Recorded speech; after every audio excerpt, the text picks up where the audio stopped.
Well, guys, what a very special treat I have in store for you today. One of my all time favorites. I'm going to be speaking with Wendy, famous for the Dutch Fruit Festival, and I know that she will really wow you tonight. And I will add some value to that conversation for sure. I've got on my whole fresh ripe organic plants t-shirt just to keep me in the mood. I've had my all raw fruit day. I'm definitely a frugivore. Ooh, and I nibbled on some lettuce. I like lettuce. So tonight I'll tell a little bit about what a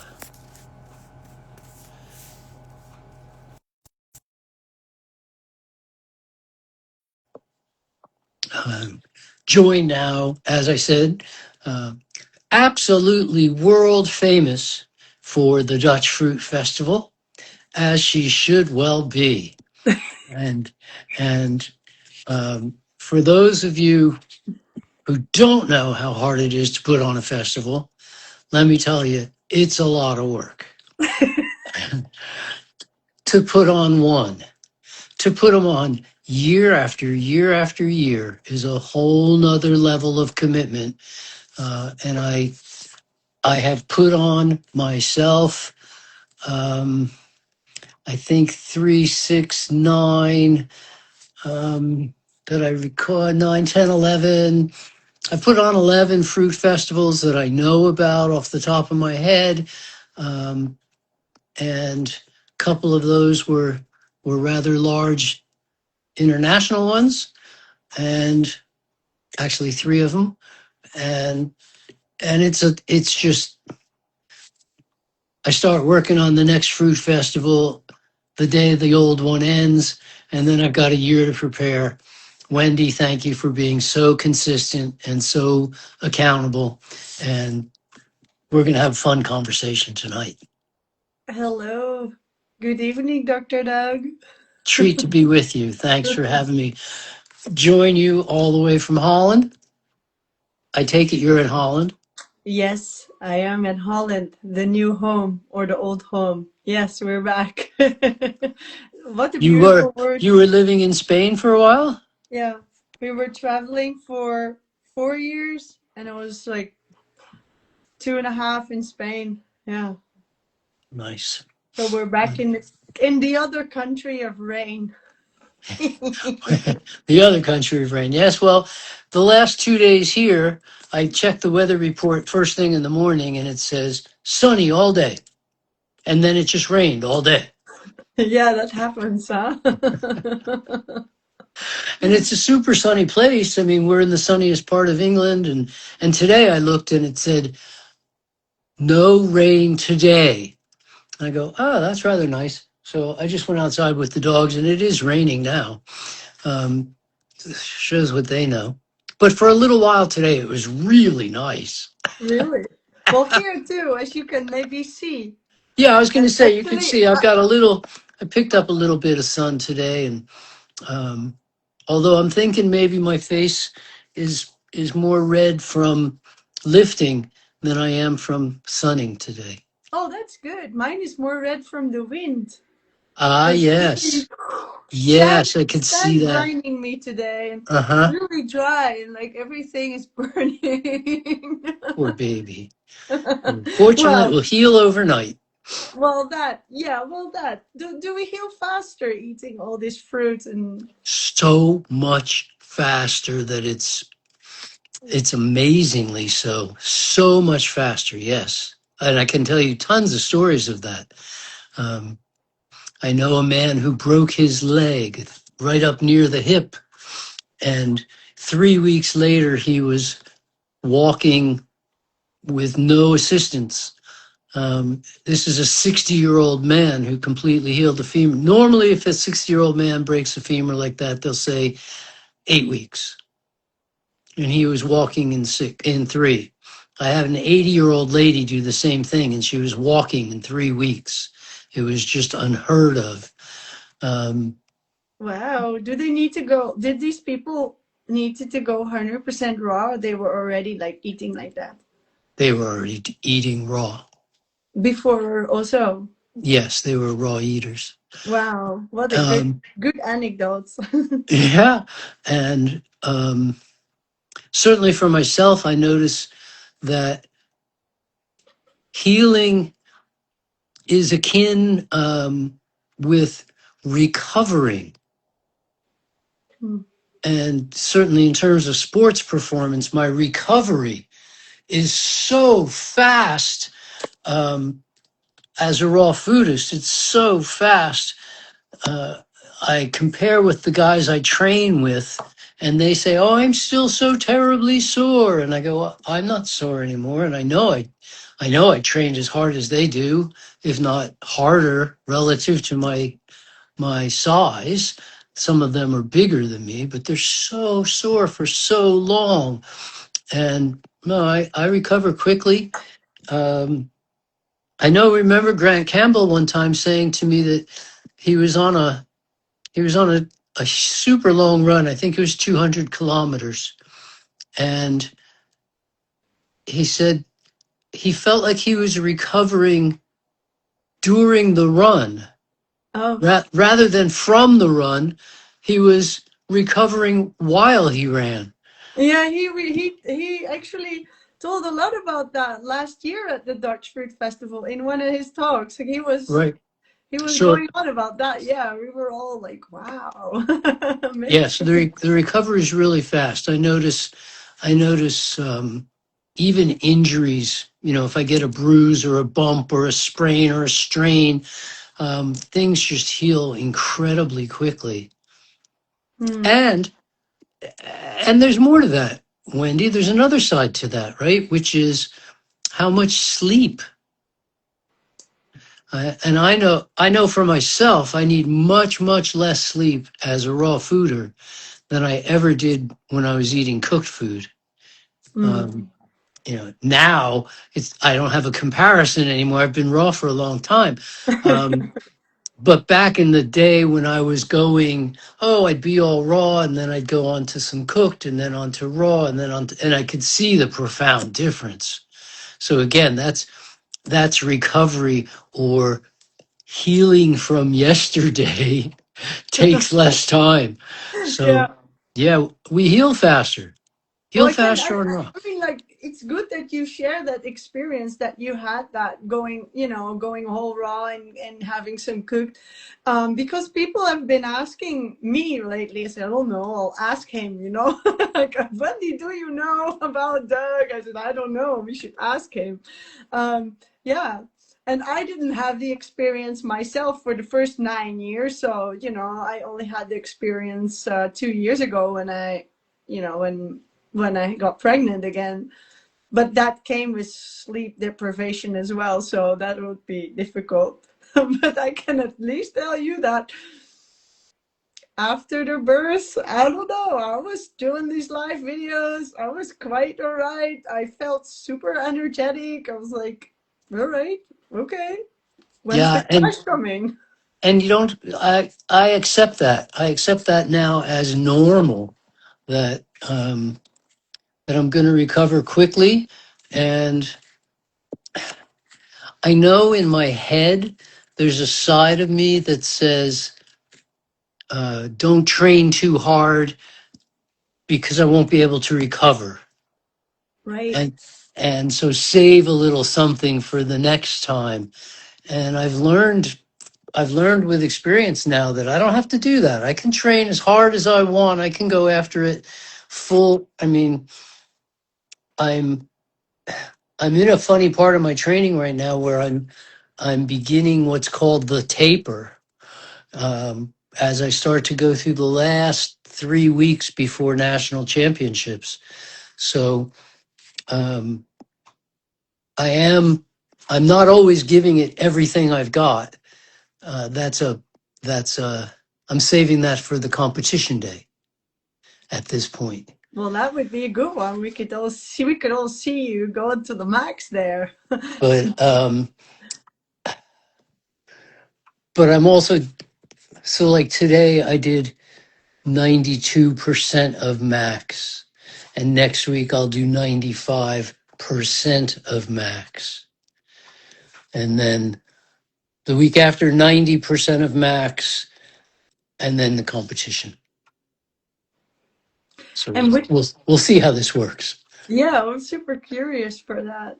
Super curious. Yeah, we actually gave our life a name, huh? So our humans Yeah, are actually frugivores because, yeah, I'd be really interested. I heard you talk about it a little bit before I came on.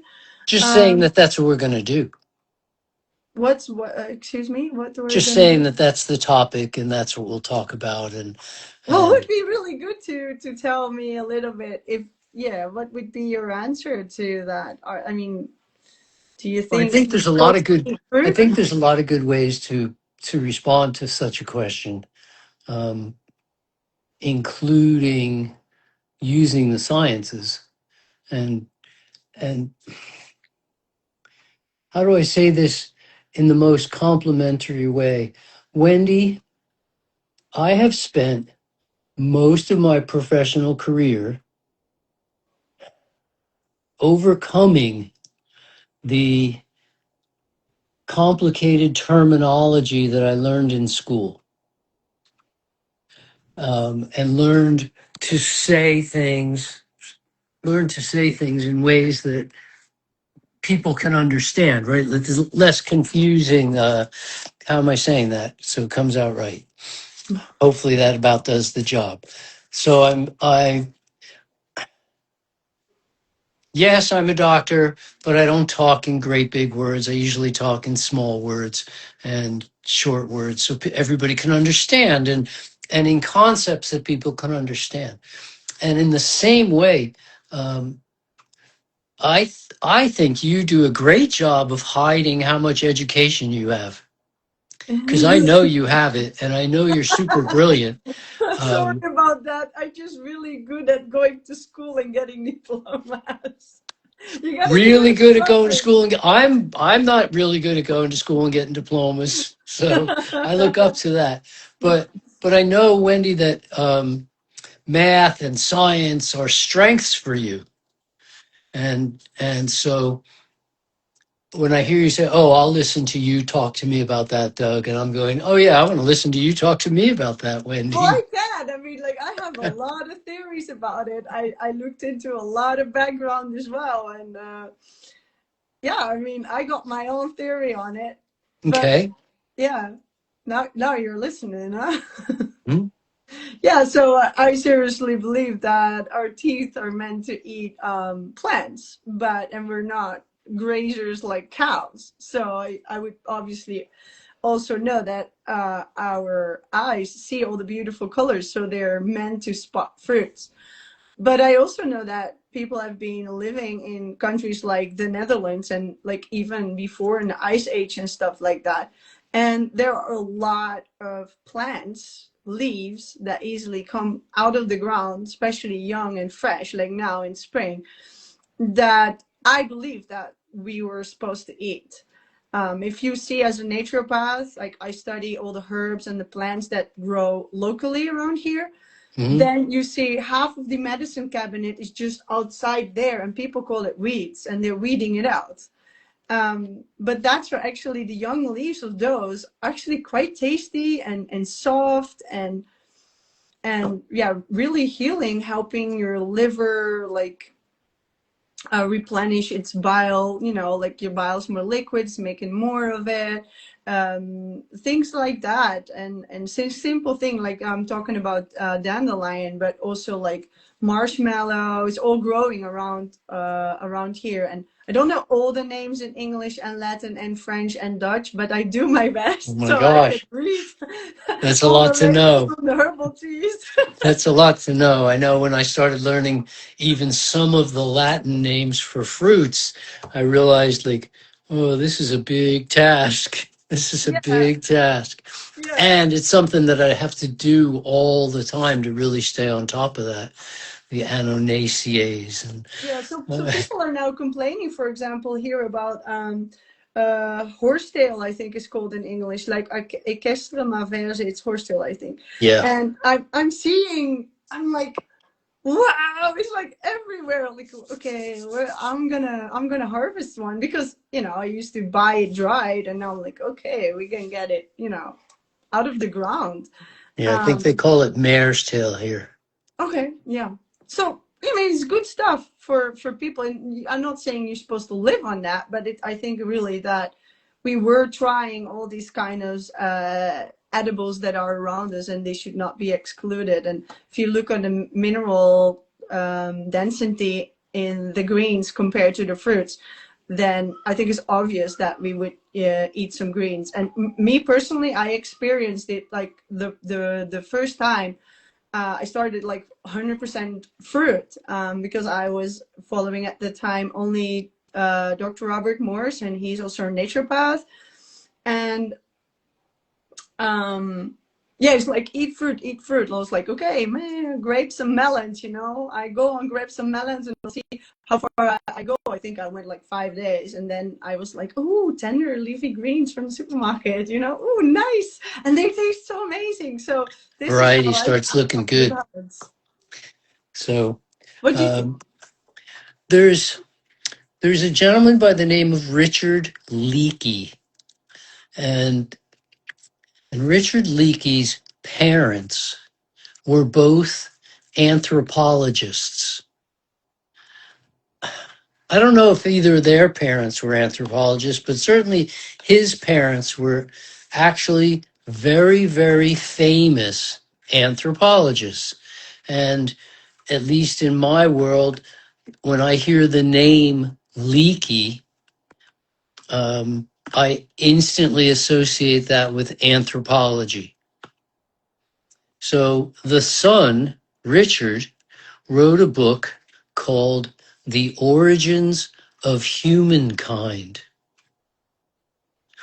Now, that's an interesting book title choice because there already was a book that written by Darwin, Charles Darwin, called The Origins of Man. So this origins of humankind obviously had something to do with this topic. I mean, it was chosen intentionally. And the book was great. And the fun part about it for me was that it was a compilation. He didn't really propose much of his own. Instead, he compiled what other anthropologists had said and then took the consensus part and said, well, this part is what most anthropologists say. And then afterwards, he would give his interpretation of it or his insight to it. And there were 2 points. One of them had to do with anthropological dental records. When they find fossil remains of humans, very often the teeth are intact. And so they knew a lot about human teeth from fossils that were quite old. And they can look at what's called the wear pattern and come up with some kind of conclusion about what people ate, which is pretty sophisticated, I'd say. Well, And would I be don't think, good to read that book. I hope that they have different conclusions of all these Dutch people were investigating from people found dead people that they found in the ice, and I don't know. And yeah, then or in the peat, is it called peat in English? Probably turf. yeah, I don't know the name in in the English. marshes, Yeah, like yeah, dried up marshes, and yeah, yes, it's have a called lot peat, here. yeah, and that does a really good job of preserving a human, Yeah, and what's apparently. the stomach and intestines? Yeah. So what they found was that early man ate primarily fruit, which I thought was fascinating. That's what they ate, was primarily fruit. He then coupled that with another piece of information, which was different theories on brain size. Because apparently the earlier versions of humanity, before they actually started being called humanity, um, had a much smaller brain. And something triggered this explosion in brain size. And there are a couple of interesting theories, which I'll get to.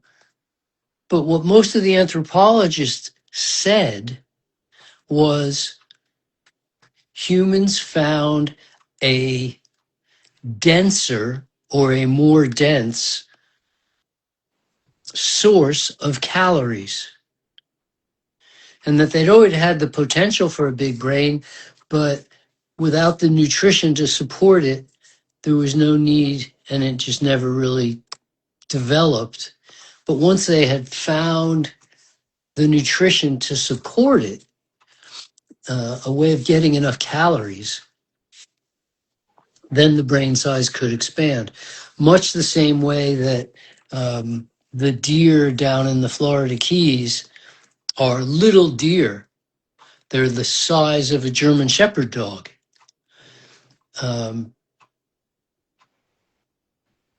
But when genetically they were checked, turns out that they're the same species of deer as the deer that's up in Virginia and North Carolina, called white-tailed deer, they're big. I mean, it's a big creature. It's by no means a small animal. It's almost horse size, almost. So how can that be? And the way that works is there's not a lot of calories available down the Keys, and the being small was an asset, and so genetically the small ones survived and gave birth to more small ones. So this denser form of calories got interpreted by different people to mean different things. So some people just said, meat is denser than leaves in terms of calories per bite. So people must have gone on to eat meat, and that's what triggered brain size development.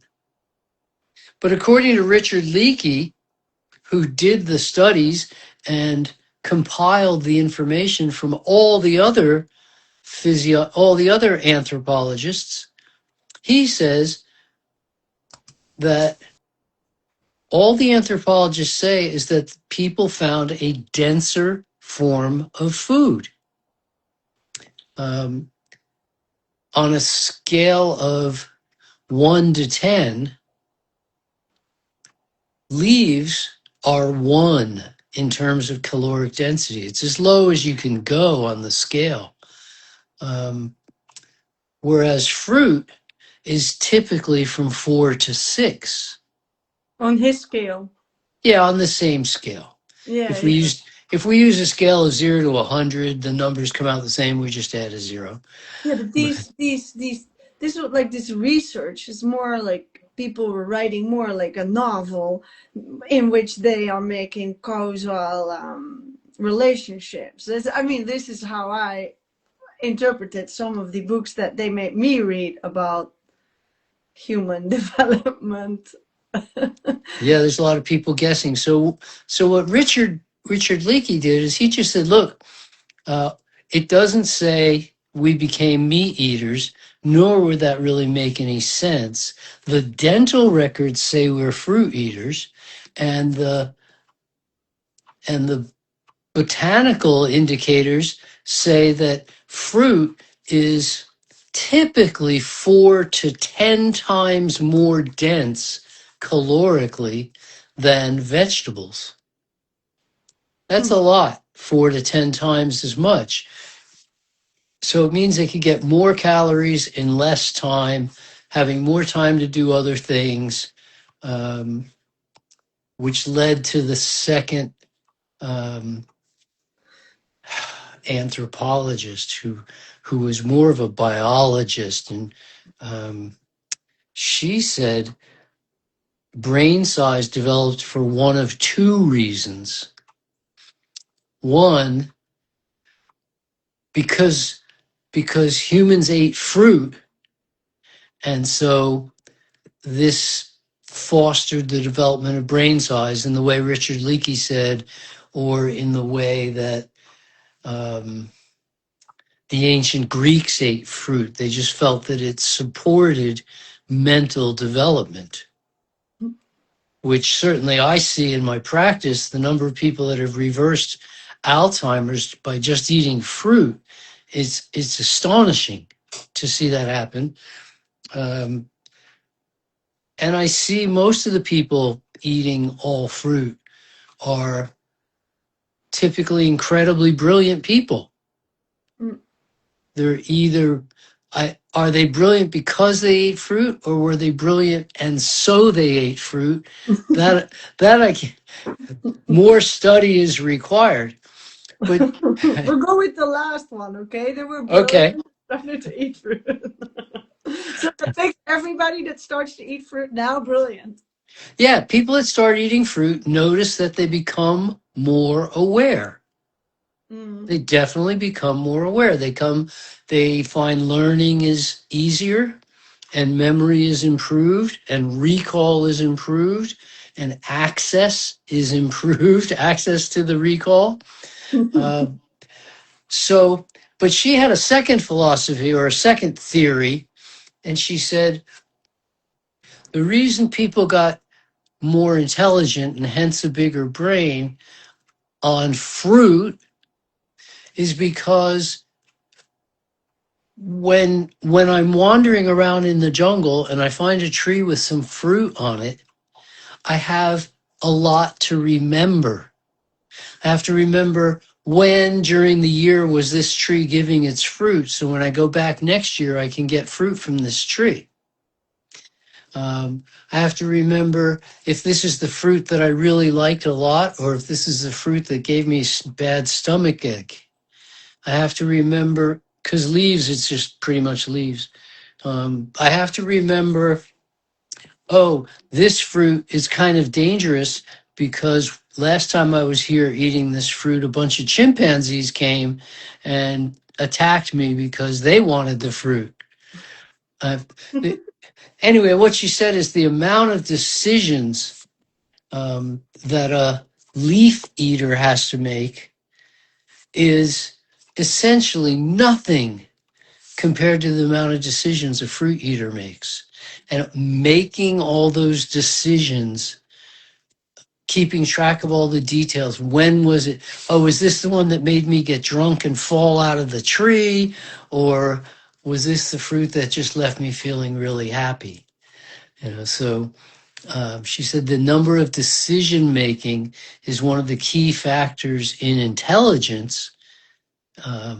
And switching from leaves to fruit is what stimulated brain development. Long story for a short answer.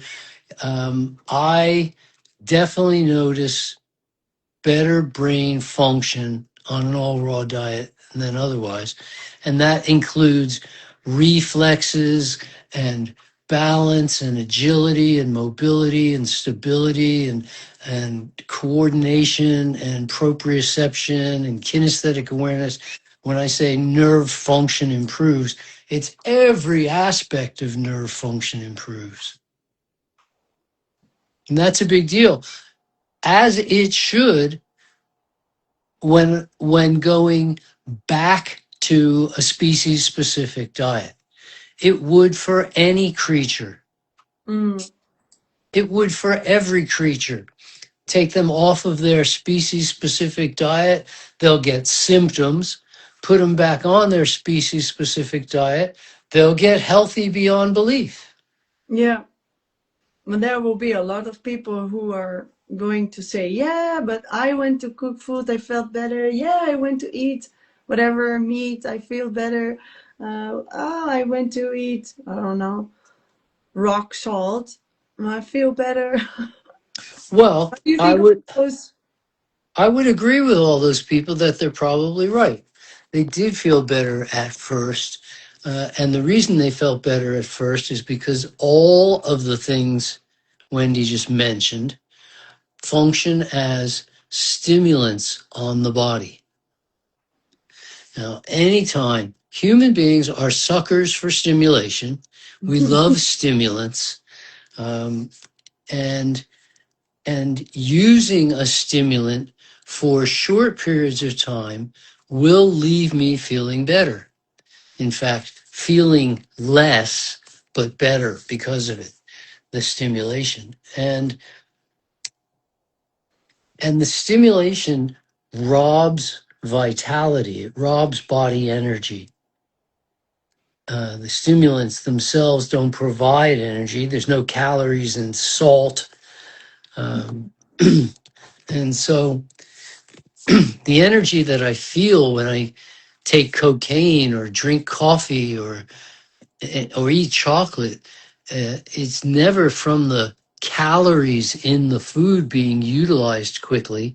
This is um, this is strictly and only from the body.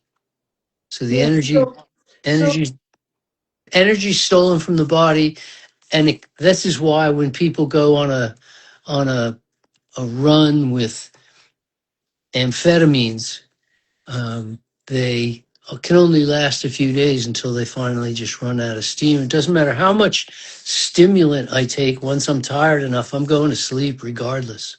mm, would you say that these stimulants, I always refer to it, well, they just kick your kidneys and then they're going to make you sort of like you get like this adrenaline rush, you know, but that's Hmm. the rush. Would you say that would be accurate? That's how it feels, at least, is chocolate and sugar and yeah. And then these people thinking, okay, so cooked food for raw foodie would be like stimulating the body, the same as we would have Cook food white for sugar, anybody. white sugar for cooked food eating people. No, I would say that stimulants are stimulants for all people. Okay. It's just some people are more susceptible to feeling the effect. So a person drinking 3 cups of coffee every day won't feel a lot from drinking a fourth cup. But a person who never drinks coffee and has a cup of coffee, they're going to notice a buzz, a bit of a stimulating hit. And the same thing for foods, cooked foods, various types of foods that are classified as stimulants, um, because they create in the body a temporary emergency. The body responds in a way that just goes, no, no, get me No. away from that. So do not start to eat cooked food if you're feeling depleted because you put yourself in even more survival state, Yeah, for fight and sure. flight. For sure. I mean, you're tiring yourself out Mm, and then tiring yourself out some more. I mean, it's not a mm. plus. Yeah. So would you say there are any stimulants when you're eating raw food? Just like you can choose all raw, but then what is still like a stimulant that maybe we should like not take too much or avoid? I think, I think, okay, so the way stimulants work in two ways. One way is that they result directly in a raise in blood pressure, pulse rate, respiratory rate, these types of things, the things that are called vital signs. blood pressure.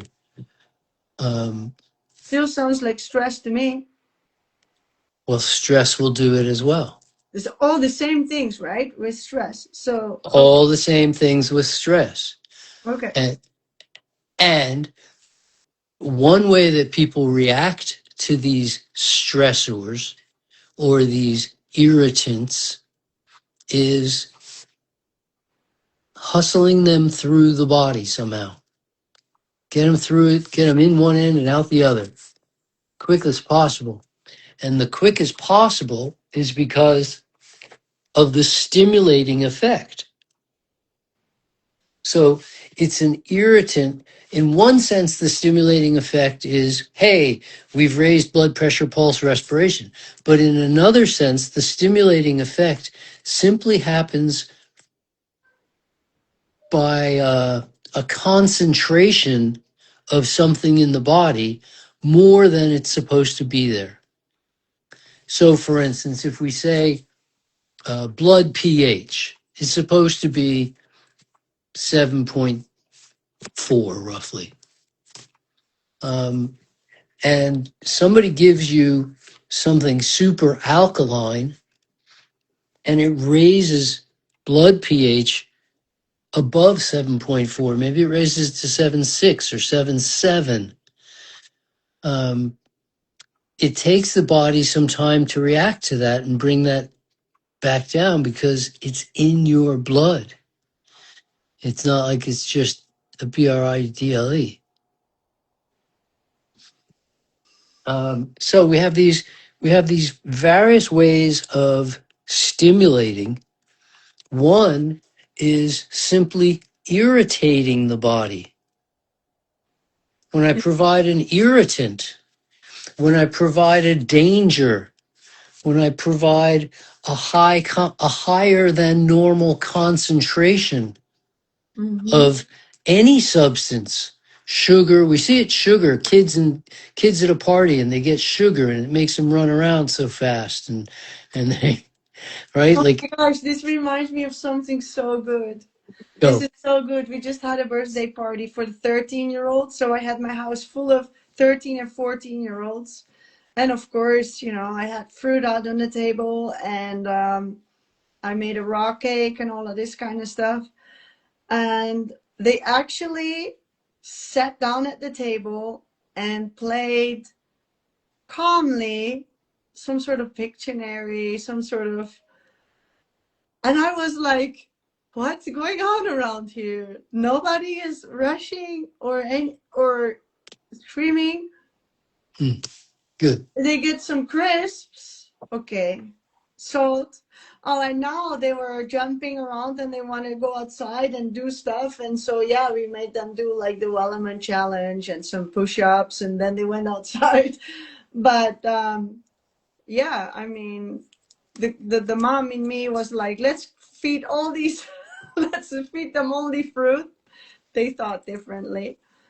So the body recognizes different chemical imbalances and responds as an emergency measure to bring about balance again.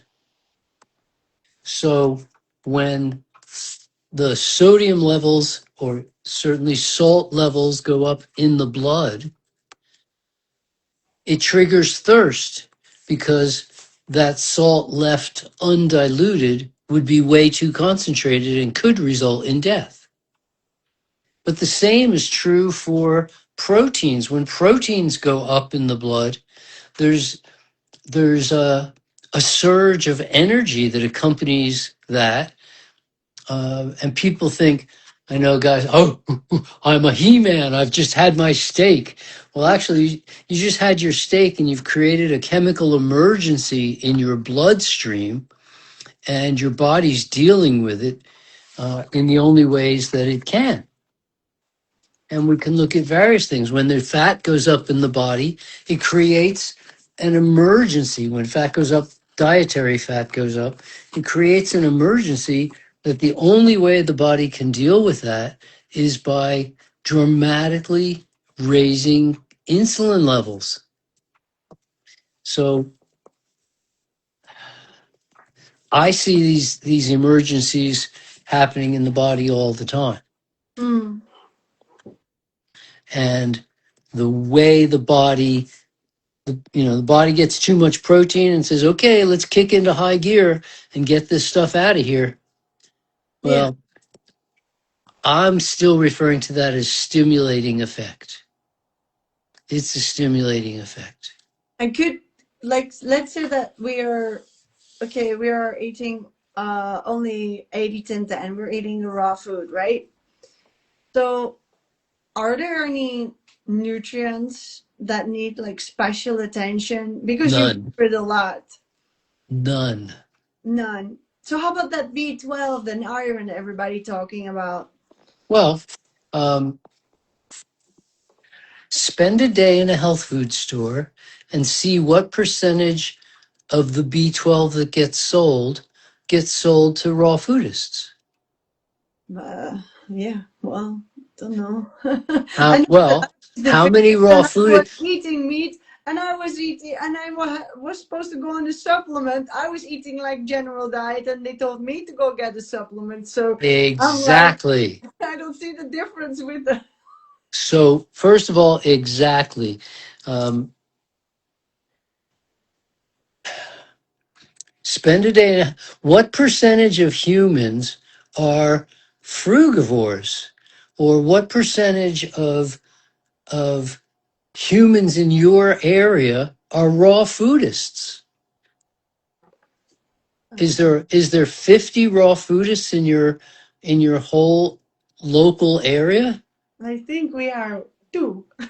Ah, and how many health food stores in your area carry B12? Oh, you could just get it in any drugstore. It's even worse. So who are they selling it Everyone, to? Who? everybody. Yeah, not raw foodists. And if you do your homework and look up the first 100 people who were diagnosed with B12 deficiency, none of them were raw foodists. None of them were vegans.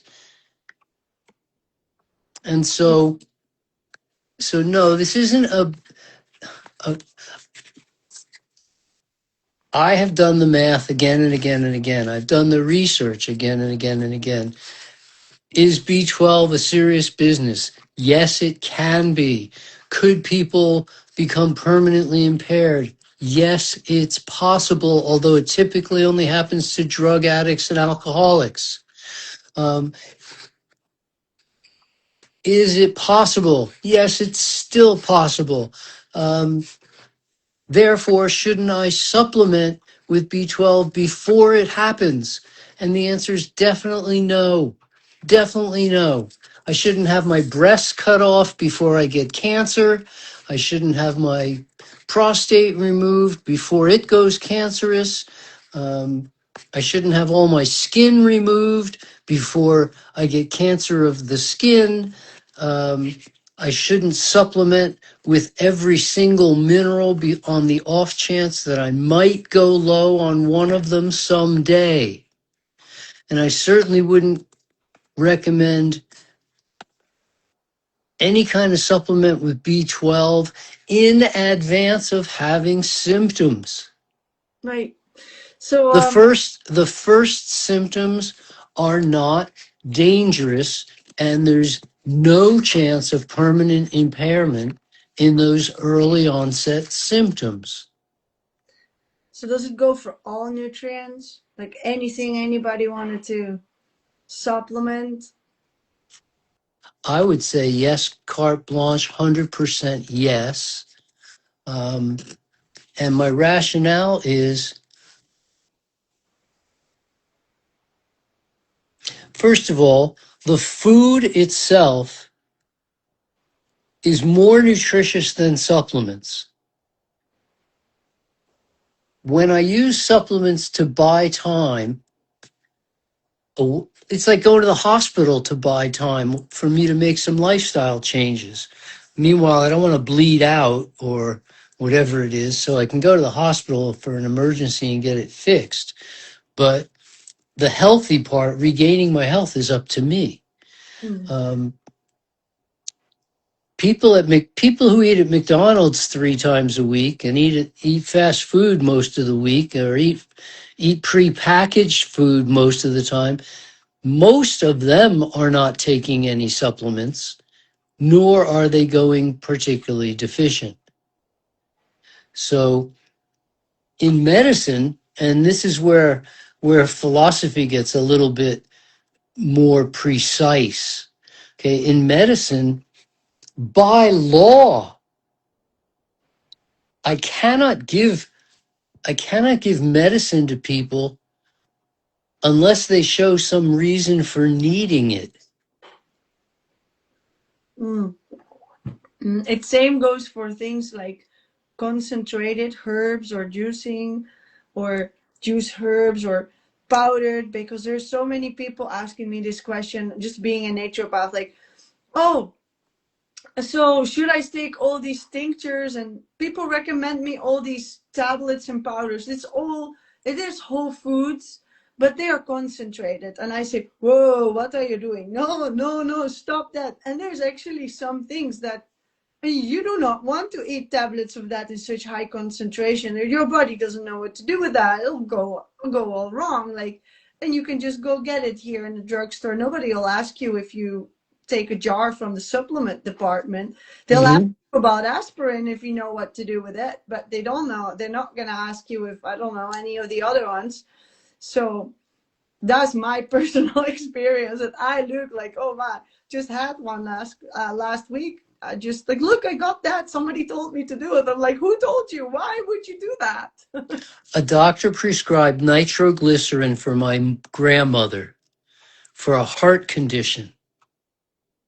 Nitroglycerin, I mean, the stuff they make TNT out of, and it's a common drug used, it's a common drug, but they don't just give it to people who don't have that problem. Taking nitroglycerin before having a heart problem isn't going to stop you from having a heart problem. It might make things worse even.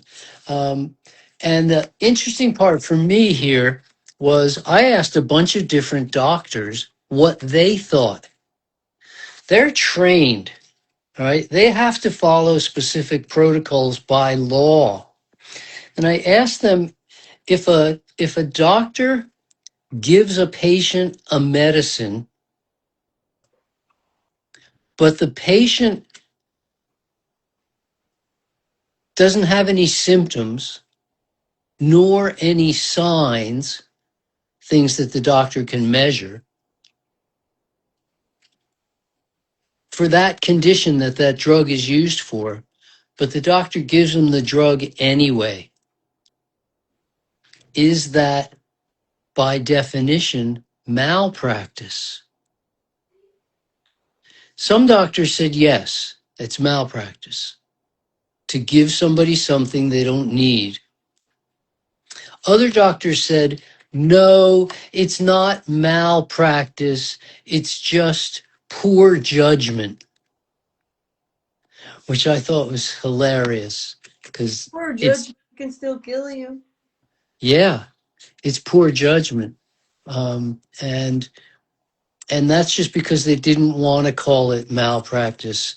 I mean, it's obviously malpractice. It's in the definition of malpractice. Um, if I don't give people the drugs that are indicated, or if I give them drugs that are not indicated, this is all malpractice. So if taking B12 will save your life. You've got 20 different B12 deficiency symptoms. You've got all the indicators of B12 deficiency. Some lab work even supports your B12 deficiency. By all means, take B12 and solve the problem. Or if it's magnesium or manganese, it really doesn't matter. It could be sodium, it could be whatever.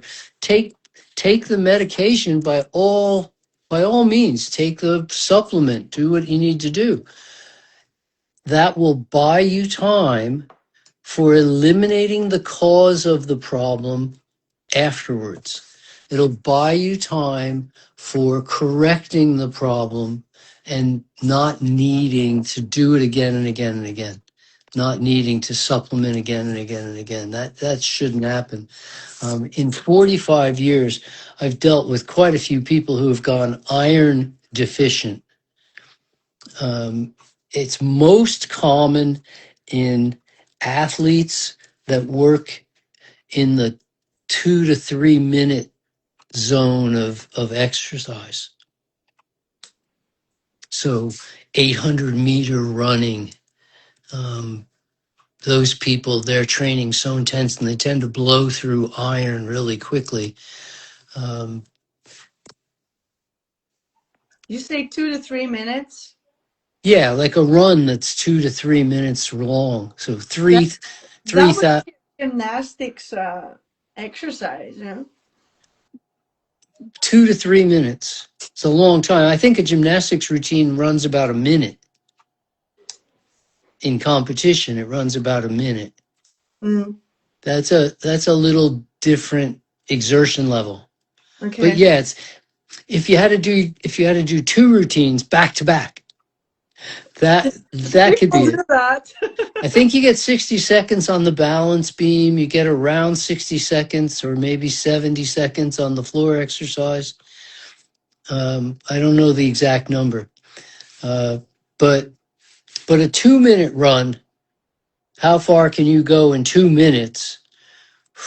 This is really a hard exertion because it's not as fast as a sprint, but almost. Right. So you're basically long sprinting. Okay. So that is, but let's say that, That's super draining on the iron in your body, yes. but then there's also this other people having iron issues. It seems to be a thing, you know, like, oh, you're a woman, your blood pressure's low, you do not have enough iron. Okay, here you go. And Well, that seems to be, there seems some to of be that has other to do with the woman's flow on their period, right? Like if they have super heavy flow and they've lost a lot of blood, um, in the process, a lot of iron is lost. right. Yeah. And if it's not being replenished as quickly as it's being lost, we have a problem. Um, it's possible to lose, I would say it's possible to lose 10% of your total blood supply in just that week of having a period. It's That's a lot. well, you have 5 liters of blood, so it would be half a liter. Yeah. Well, that's a lot. It's a lot, but in 5 days or 6 days, That's a lot if you lose all of that. yes. But then I mean, like, I wasn't specifically talking about that. I was specifically talking about women, like even like young girls and older ladies and all of that. Like Anybody can go iron deficient. when you look, like when here in the Netherlands, it seems to be like it's like common. It's more normal. I would almost think that the measurements were wrong, or well, or we're all eating the wrong thing. That could also be the case. Well, this is the thing on a meat-based diet. It's hard. Like the numbers are going to get skewed, um, and the answers to problems are based on the meat-based diet, people. So when I look at blood work in general and I go, really? Do I want to have the blood work of a meat eater? No, I don't want to have the blood work of a meat eater. Fortunately for me, I know what blood work is supposed to be like. So if somebody comes to me and says, I've got this, I've got that, and I can go, oh, well, that's normal for a vegan. Don't worry about it. Your doctor was concerned that maybe your cholesterol was too low or your white count was too low or something else was off. Um, but it's normal for a vegan to have those kind of numbers. And And they go, hadn't allowed for being a vegan. Yes, it does make a difference. The What we don't have is we don't have the normals for vegans on every single lab kind of work, because there aren't that. I mean, healthy vegans avoid going to doctors. It's hard to come up with normals. So that would be something very interesting for people to remember. If they're vegan, hey, all this blood work's wrong. It's actually not wrong. It might be really good for you. It might be healthy for you. It might Yeah, be. it definitely can be. The ranges are different. And there Mm. are some things where I would expect various blood tests to be either at the very bottom of the normal range or even just below that. And there's other things where I'd expect to be at the very top of the normal range or just above that. Um, and and these aren't things worth worrying about if they're not accompanied by some symptoms. The body's exceptionally good at giving symptoms. And so it's not like, oh, well, I had a B12 deficiency, but I didn't know about it. Yes, there are things that can mask the symptoms a little. And it is possible that awareness is dulled a little bit, because it is possible to have other situations going on that can, what's called, mask the symptoms. Yeah, or people here, I see here a lot, people have symptoms. They go to their general practitioner. That's something that we call a house doctor. They know you for sort Yes, of supposed to. And they just say, oh, yeah, well, it'll pass. And you have to go a minimum of 3 times and hear that it'll pass before you get some blood work. And when you get some blood work, you don't get B12 because, they never test that. right. So Well, you but never it's know. but this is so easy, because it's easy enough today to go online and just say, what are the symptoms of B12 deficiency, and come up with a list of 10 or 20 symptoms Yeah. and see how many you have. If you've got 10 out of 20 symptoms, you probably are B12 deficient, and you don't even need to go get blood work. You could Yeah.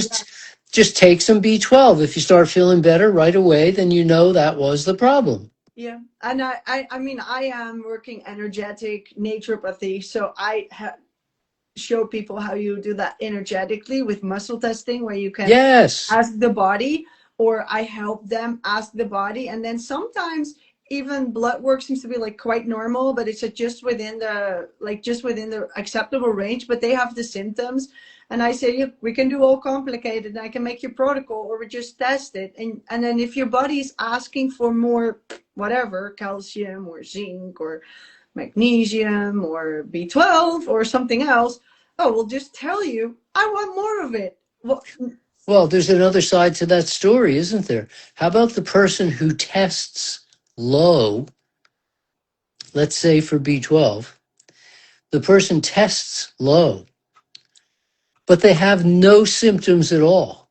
yeah. And if they're worried, you can test them energetically and ask the body if it wants to, ingest more. Everybody say no, no problem. Okay. That's my theory. So that's one way. And then the philosophical question is, if I give them B12 just because they tested low, but they showed no symptoms, is that malpractice? Giving an asymptomatic person drugs, even B12, I wouldn't do it. No, I want Now, them to be, think again. because we then have this other problem. B12 is added to food. It's added to breakfast cereals. It's added to bread. It's added to pasta. It's added. A lot of farm animals are injected with B12.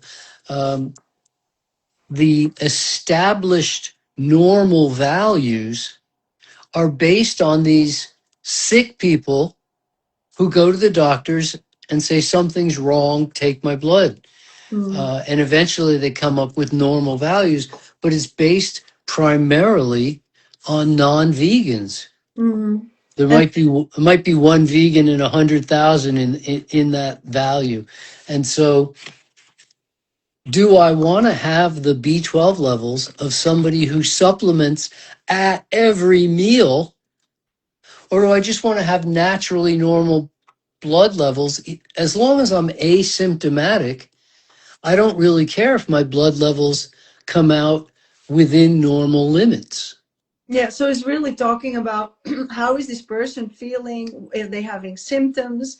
And I just want Agreed. to say that we are just talking about B12 and iron, but something like B11, the folate, is just as important in this whole story. And here in the Netherlands, when somebody wants to get pregnant, they say Hmm. start taking it 4 months before you're pregnant. Yes. Like you can schedule that, but okay.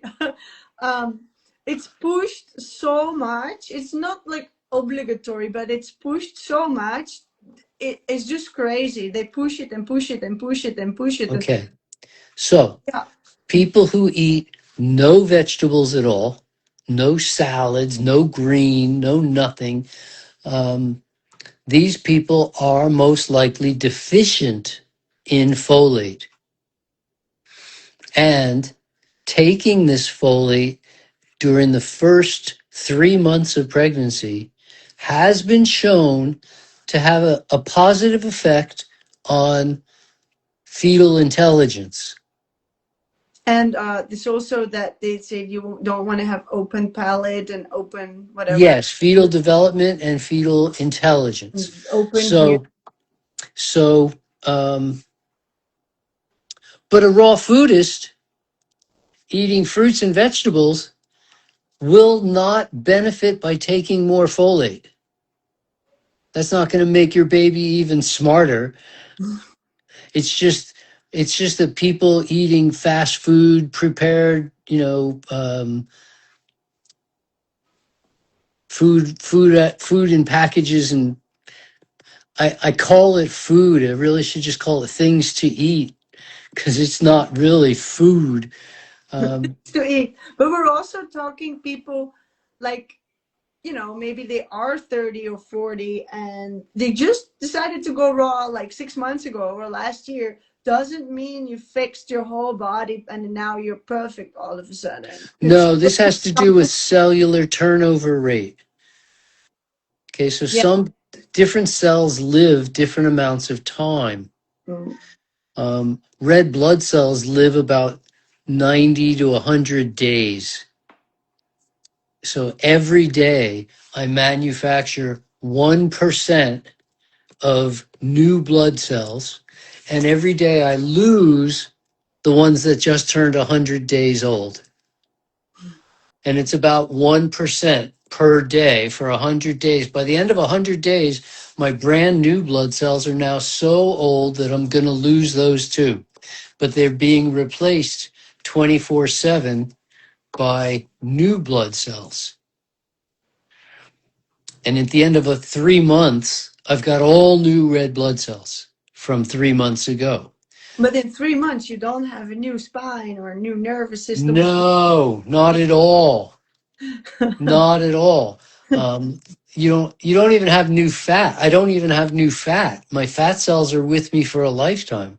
It's just how full or how empty do I make them, but they're there all the time. And and there's lots of cells that have faster turnover rate than that, and there's lots that are slower. Uh, the inside of my mouth, when I bite my cheek or bite my chin, bite my cheek or bite my tongue, it heals so fast. That's so fast, Dad. Nature doesn't let us die. It still wants us to eat. Hmm. So I hope these cracked lips will be healing fast. But a but Wait. a cut on my back could take weeks to heal Mm. because there's not much nerve endings back there. But there's fantastic amounts of nerve endings in my cheeks and in my tongue.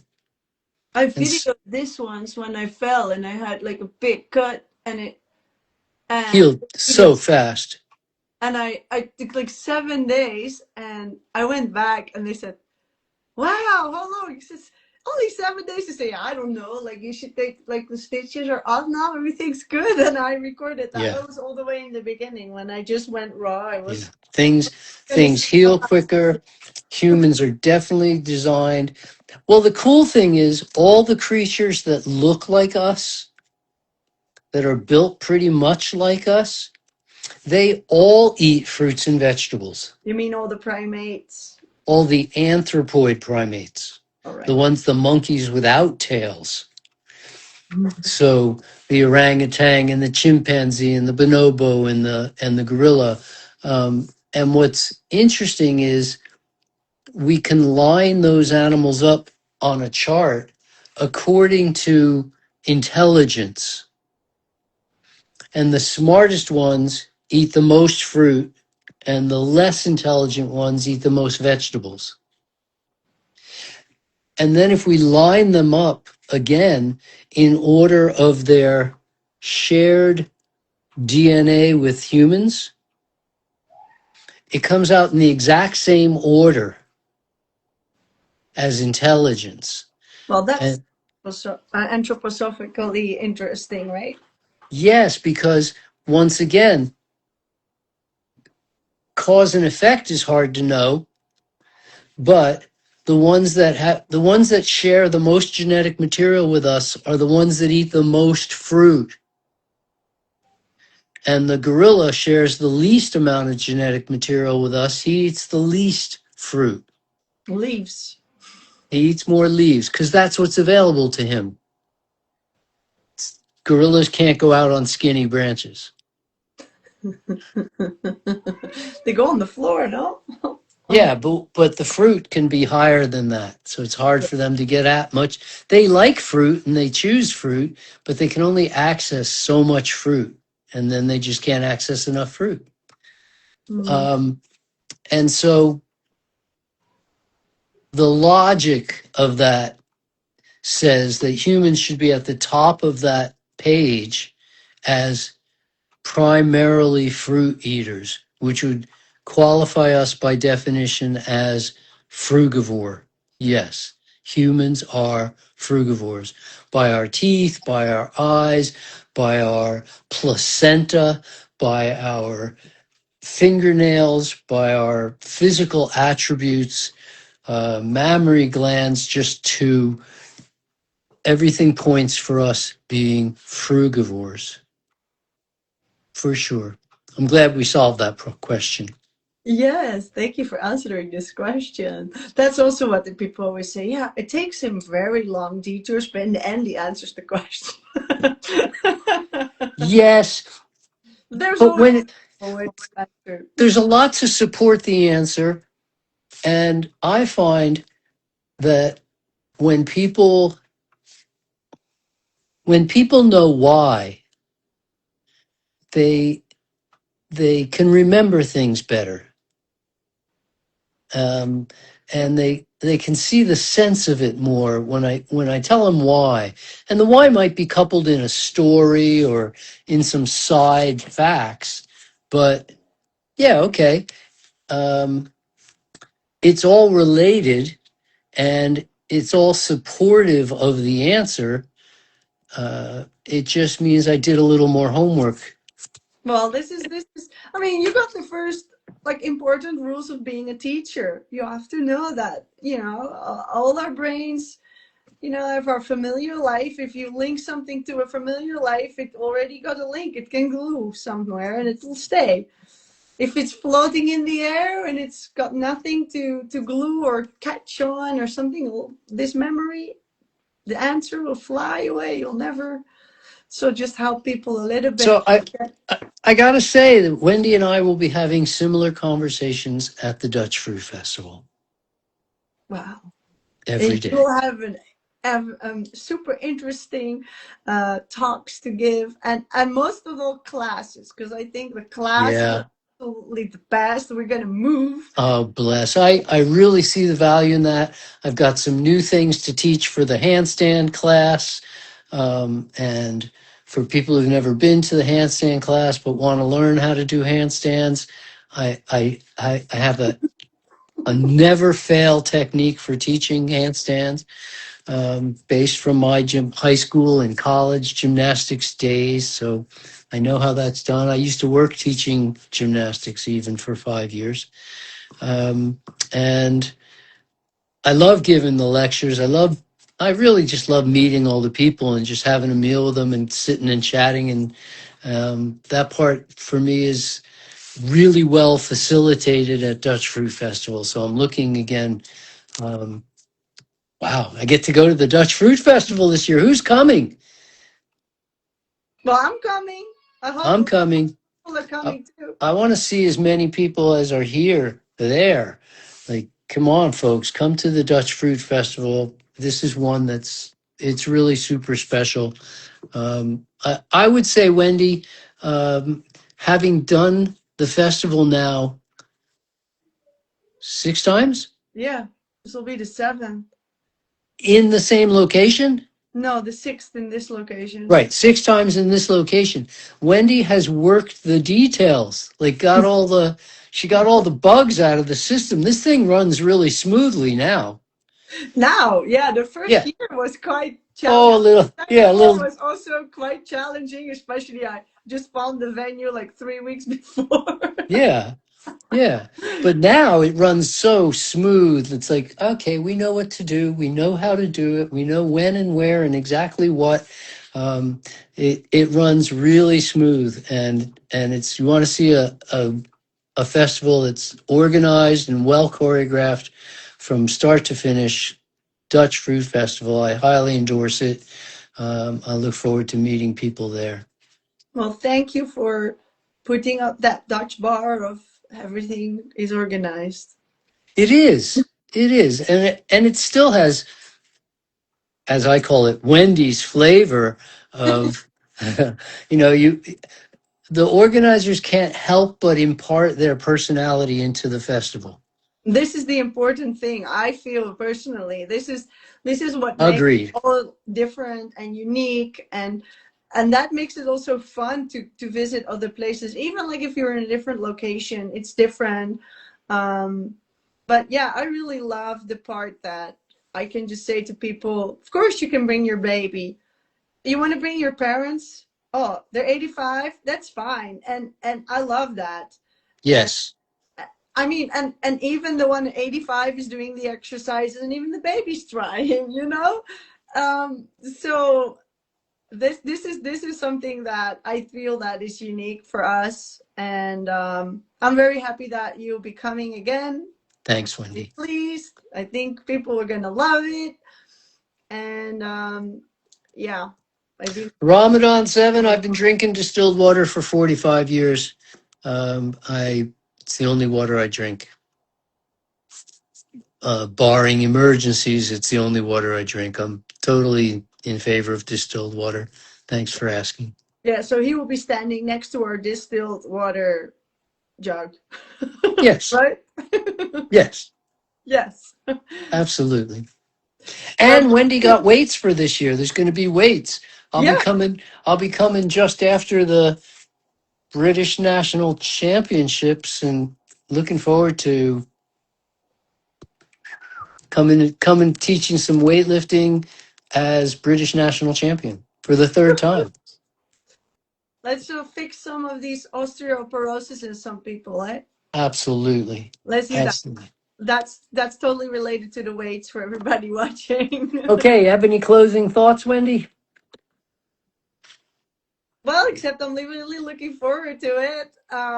What are the dates? Let's tell everybody one more time. All right, so 22nd of June to 26th of June. It's just a month away. 5 weeks. Yeah, 5 weeks. Wendy's working on it Come here. on. So, You still have room for a couple more people? 2 rooms left, so we're like, it's nice and full. Yeah, Yep. but we can have a couple of more people. So I believe that some are bringing a tent, so they could also jump in their tent. So maybe a few more. But Cool. yeah, you Cool. can see on the website how many spaces are left. It's Lovely. 8 currently. Okay. Well, we'll fill it up. Let's fill it up tonight, folks. Come to Wendy's Dutch Fruit Festival. If you've been before, you know how great it is. If you haven't been, you just really can't even imagine what you're missing. It's one I highly endorse. Come to the Dutch Fruit Festival. Thank you. Have a great evening. All right. Bye bye now. Thank you, everybody. Bye bye, everyone. Thanks for Bye watching. bye.